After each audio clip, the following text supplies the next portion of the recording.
사립탐정은 브라이언의 배경을 조사한 결과 특이사항을 발견하지 못했다고 했습니다. 하지만 10년 전에 브라이언이 릭이라는 남자와 미시건이 같은 주소에서 살았다는 것을 발견했다고 합니다.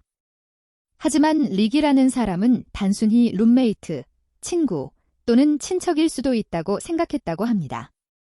그리고 사립탐정은 제이미의 현재 생존의 흔적을 찾아보려고 했으나 결과는 전혀 없었죠. 생존의 흔적, 즉 직장 근무, 신용카드 사용 또는 은행 거래 등이 2달 이상 없다는 것은 무슨 의미인지 모르는 사람은 없을 것 같네요. 동창회 클럽 회장은 브라이언에게 제이미의 부모에게 연락해보라고 했고, 연락을 받은 제이미의 부모님은 경찰에 실종 신고를 했습니다. 경찰들은 인터뷰에서 제이미 같은 사람은 이렇게 아무 말도 없이 사라지지는 않는다고요. 경찰은 단서를 찾기 위해서 바로 제이미의 집을 수색했습니다. 그리고 제이미의 포드 자동차가 없어진 걸 알고 수색을 하다가 바로 남자친구 브라이언이 그녀의 자동차를 몰고 있는 것을 스캇데일 지역에서 발견했다고 합니다. 사라진 여자친구의 자동차를 몇 달 동안 쭉 몰고 다녔다는 얘기네요. 애초부터 제이미의 등골을 빼먹으려고 접근한 양아치라고 스스로 인증하고 있군요. 사라진 그녀가 언제 돌아올지도 모르는데 왜 그녀의 자동차를 몰고 다녔을까요? 그녀가 영영 돌아오지 않을 거라는 사실을 알고 있었기 때문일까요? 경찰들은 남자친구 브라이언이 전혀 걱정이 없어 보였고 그런 무관심한 태도가 의심스러웠다고 했습니다. 경찰들이 브라이언에게 너의 여자친구에 대해서 질문이 있다고 하자 브라이언은 바로 엑스-걸프렌드, 즉 헤어진 여자친구라고 반응했다고 합니다.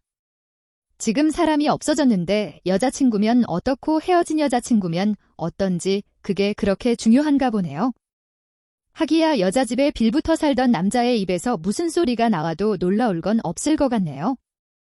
경찰들은 브라이언의 아파트로 동행했고 브라이언이 화장실을 쓰겠다고 하자 경찰들은 안 된다고 말했습니다.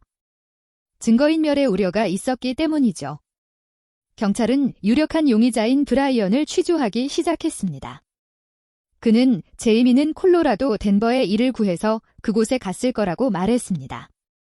하지만 경찰들은 그녀의 여행 가방과 여권 등이 모두 집에 있었다는 것을 확인했습니다. 그런데 그녀의 지갑과 운전면허증은 집에 없었죠. 경찰은 취조 중에 브라이언을 압박하기 시작했습니다. 제이미를 죽였니? 제이미가 사라진 것에 연관이 있니? 너는 숨기고 있는 게 있니? 등의 질문을 했고 그는 모두 아니라고 대답했습니다. 경찰들은 브라이언에게서 무언가 이상한 느낌이 들기 시작했습니다. 그가 제공한 생년월일은 그의 아리조나주 신분증에 있는 생년월일과 달랐습니다. 본인의 생년월일을 혼동하는 사람도 있나요? 경찰은 그의 아파트를 집중적으로 조사하기 시작했습니다. 경찰은 그의 집에서 미시건주의 운전면허증을 발견했고 얼굴은 브라이언이지만 이름은 브라이언이 아니라 릭이었습니다. 릭이라는 이름은 바로 그가 10년 전에 미시건에 살 때 같은 주소에 살고 있는 것처럼 되어 있던 사람의 이름이었습니다. 브라이언은 2개의 다른 이름과 신분증을 가지고 있었던 것이죠.